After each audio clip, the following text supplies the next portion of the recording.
to another episode of Living Well at the Yarra Valley Living Centre. And when the Brahmakumaris moved in here, we were very delighted to have an extra bonus, I would say, and that is Dorothy. Dorothy Edgelow has lived on the property since the beginning. In fact, she's called the matriarch of the Gawler Foundation, and she is just a delight to have around. And so welcome, Dorothy, and thank you for coming on this program. Well, thank you for asking me, and I hope I can contribute something useful to the good work that you do. One of the topics I wanted to cover was aging well, because this is a Living Well program. And I think, Dorothy, you have aged very well. If I could be like you when I'm 90, I would be so happy. So what is the key to that? Well, it's something I've always wondered. I've just really put it down to genetics. My parents were in their 90s, but also I've had the good fortune to be able to be involved in so many things over the years that kept me interested, learning about Ian's program and the diet, and just so much practicing, in a sense, what I've learned over the years. I believe you were the first one to introduce, or possibly to do the catering for the Gawler Foundation in the beginning in 1985 here? Yes, well, we didn't actually cook here. The building wasn't in use, wasn't built until 1990, and I used to do the cooking that was required in my home, and then would be taken to the various venues that Ian needed morning and afternoon tea.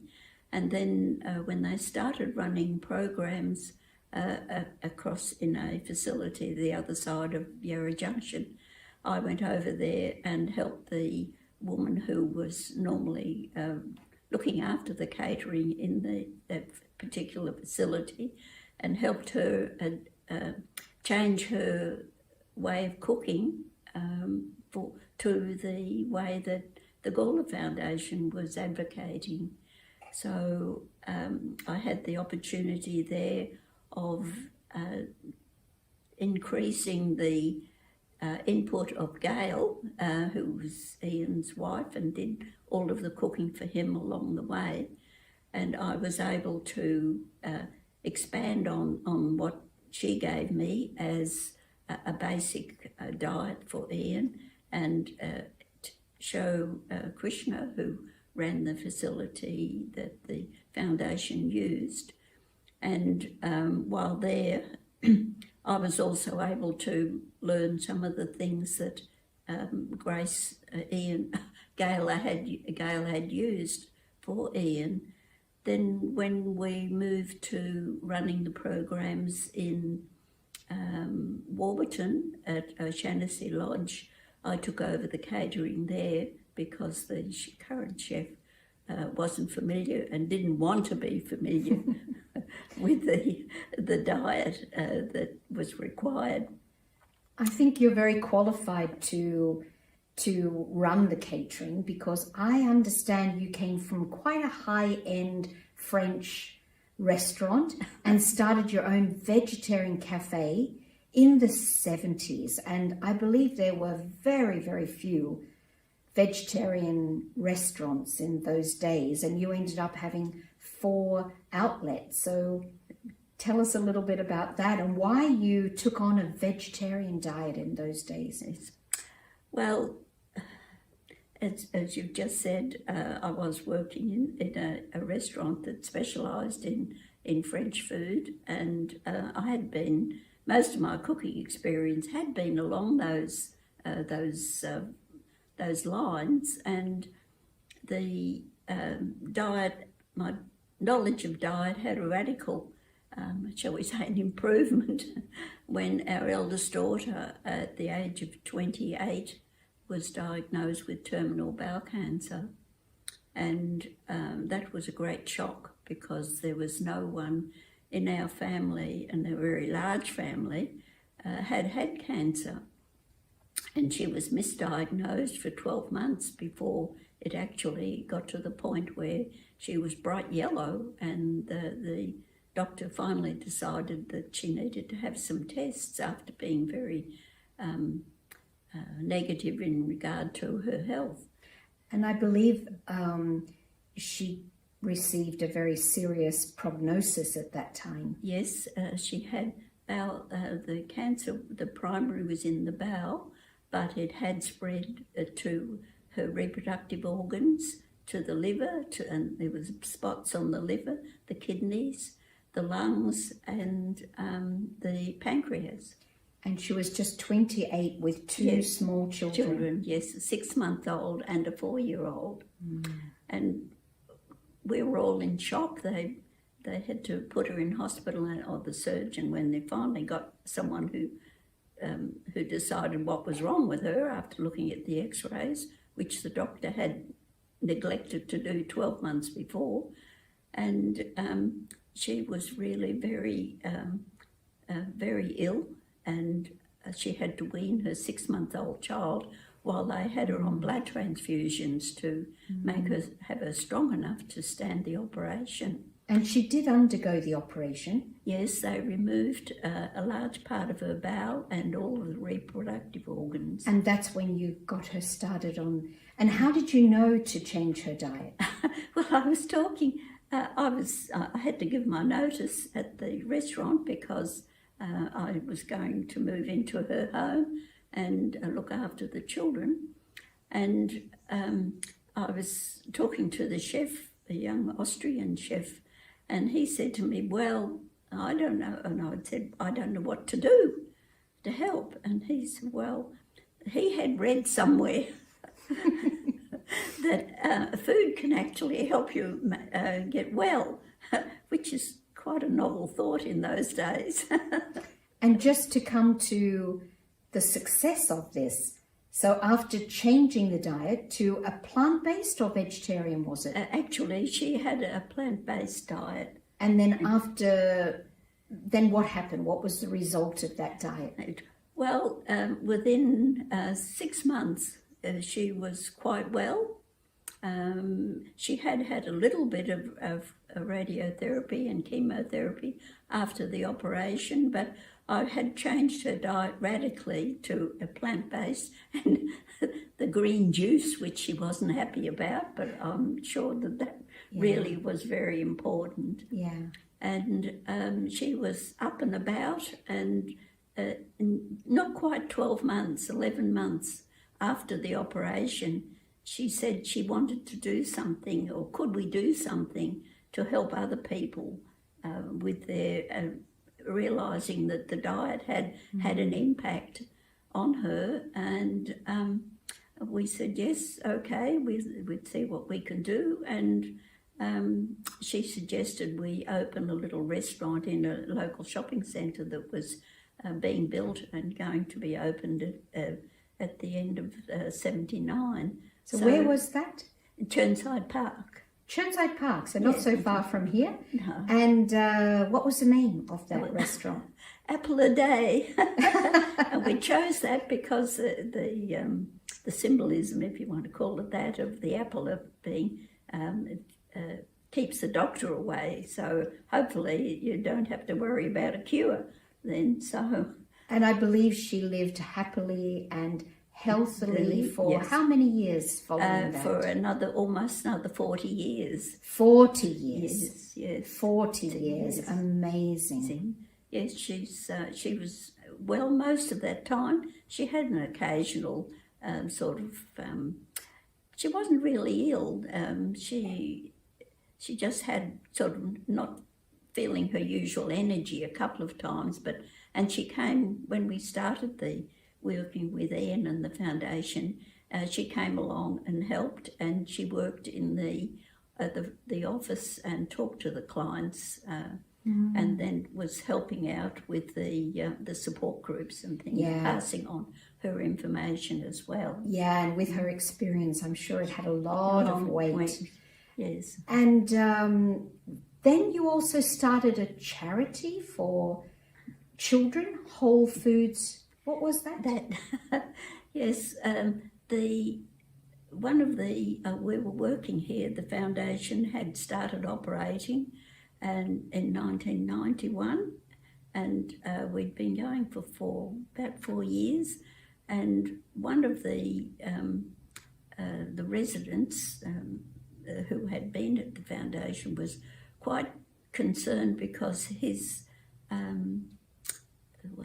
or 5-year-old daughter was diagnosed with a type of cancer, and he wanted to get help for her, and he couldn't find anything along the lines that he wanted to live by and wanted her to be treated by.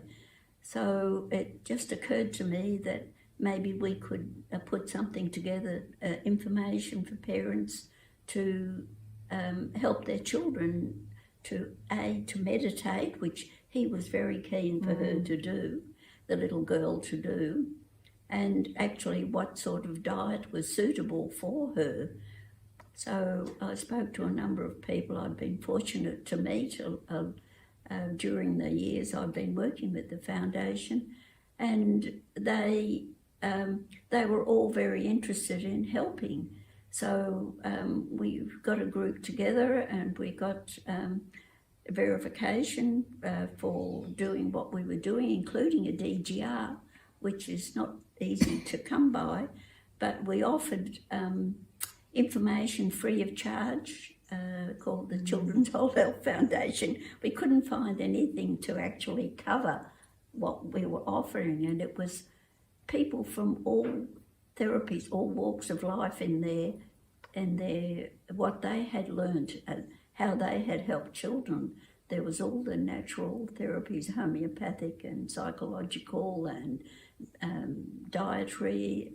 There was a very large range of people were very interested in helping, and everybody offered their services free. Wonderful, amazing. And I believe as a result of all of this work, you've been awarded an OAM. that was a shock. There are so many people who are so deserving of awards, and I was quite stunned. I still don't recognise it in a sense or do anything with it.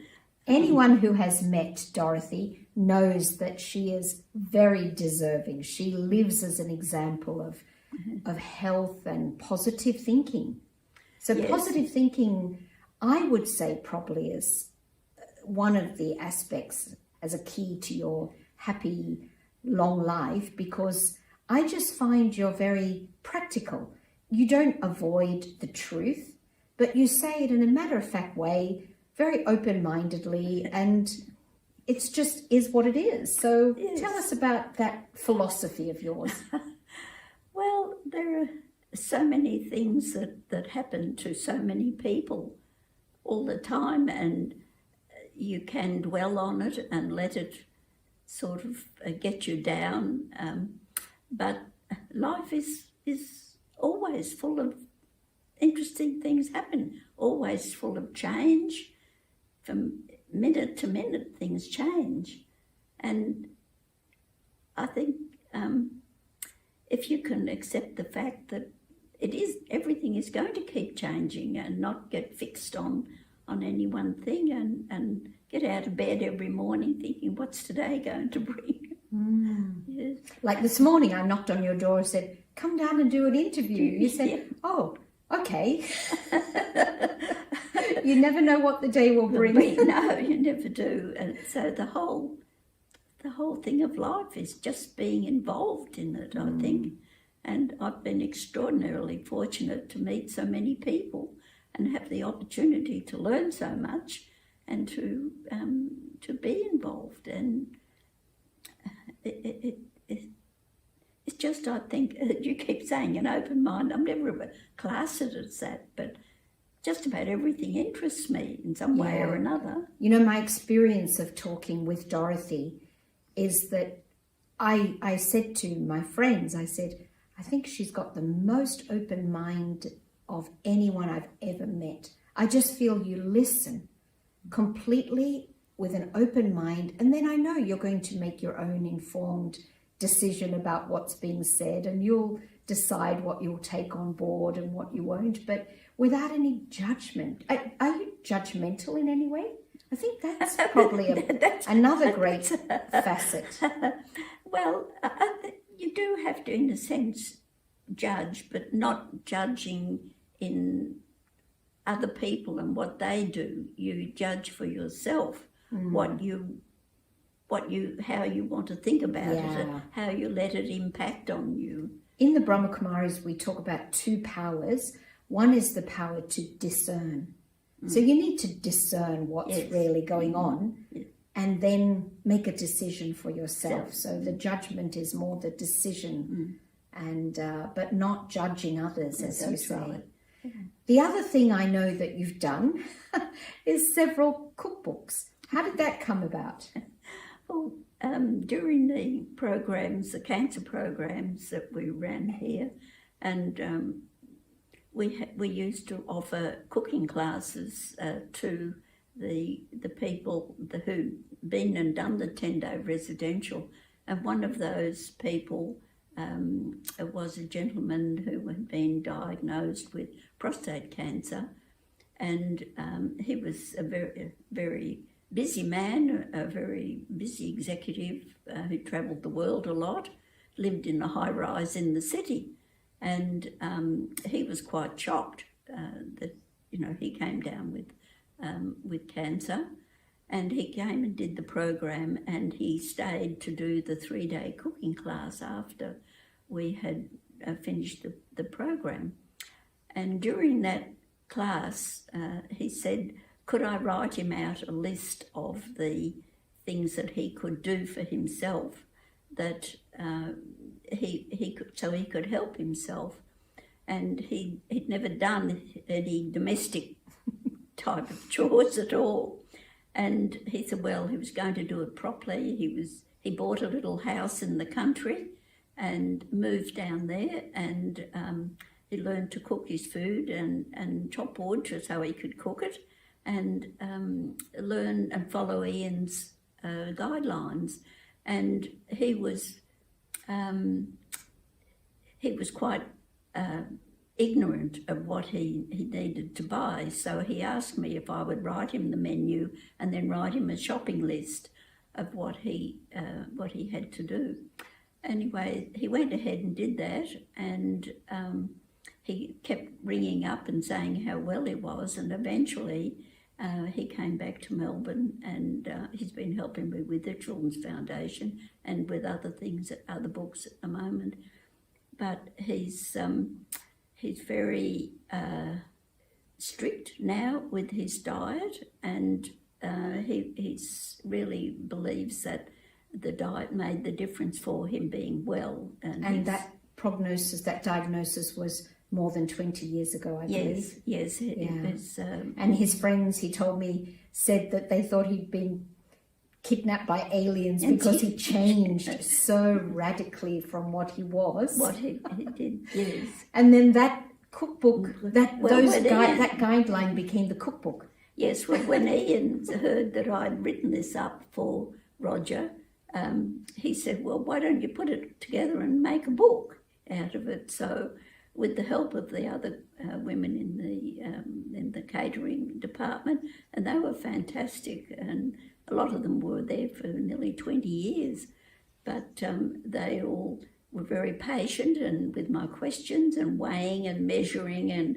checking things out, and they helped get a lot of I did a lot at home, and I actually did the 2-week diet according to Ian's suggestions, and I found it very time consuming, but again, I did my best with the cookbook to make it as simple and as easy as possible, giving people some information. So it was lots of fun in one ways, but And you've gone on to create a few cookbooks, I believe. Yes, I did another one a couple of years later, because in the beginning there was not a great deal of material, food material, type material around to work Yeah, you with. couldn't find spelt flour, Yeah, for example, yes. or all the many Spelt things that flour we was- get now on the shelves of the Yes. supermarket.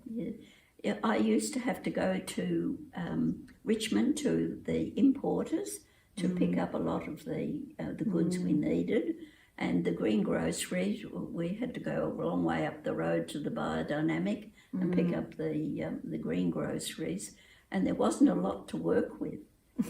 But these days it's wonderful. So you had to be very creative. Yes, we did. We had lots of mishaps and things that were totally inedible, but it was interesting, and I had the cooperation of all the staff in doing that. So it made it much less of a chore than it would have ordinarily been. But we did a cookbook for the children because we were asked by some number of the schools when I started the program for the school children. We were asked to work with the canteens, and in the local schools, 4 of the local schools, we changed the canteen menu and endeavoured to teach the parents. We had cooking classes for the parents. Wonderful. And the children were fantastic. The children really enjoyed everything, and they, as I say, put a cookbook together for them, and we did an actual meditation CD for them as well, and all of these, the foundation, from the people who helped me with donations, we offered all of these things to the schools free. Yeah. Yeah, so the 4 schools in the area had a whole different canteen and a different range of food to sell to children. And it's surprising. We were really surprised at how quickly the children adapted to the change of food. Because I think intuitively we know what's good for us. Yes. So as children, we probably haven't lost that inner knowing as much as when we've grown up. Yes, because the children asked questions about what was in the food, being a bit hesitant tasting it, but then they came back. Oh, wonderful. The other aspect, I think, your diet and your attitude towards life, but also your connection with nature. Because I remember when we first arrived, you took us for our bushwalk. I know you're very fit and you also drive a car and you look after your own garden, mostly live alone. So, I've seen how you live, and as I said, I just wish I can be like you when I'm 90. But you also have such a connection with this land. And you said something like you get tingles in your legs. What's all that about? You're getting into that territory. Well, when I was helping Ian as best I could with his, with all the seminars he was running, and I used to go to his house quite a lot and help with the children, which were next door to the actual property. And they had always had a feeling about this particular land, just that they felt it had something special, but nothing had actually ever been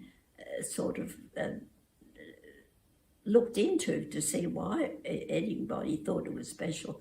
And Ian said to me one day, come across and just see what how you feel about this, because they hoped that one day they'd be able to buy it and put their facility here. But at the time it was occupied by a man who made prefabricated house frames. Anyway, I came across it wasn't a gate at the time. I just came onto the paddock and I almost couldn't walk on it because there was some sort of an energy, a tingling up through my legs, and it was like walking on something that was alive almost. and it's happening now. Even when I talk about it, I get the same. You often say that. Yeah. It comes, this tingling comes up. It's like electric. I've never been electrocuted, but it just sort of tingles. And I sort of looked around to see what was happening, but there was nothing but trees, a few, or not many trees. And I thought, well, there is something here on this land, but it took many years for us to actually, and with a lot of help from people who knew about land and the ley lines that run through the earth. And this particular person was able to identify an area on this land that actually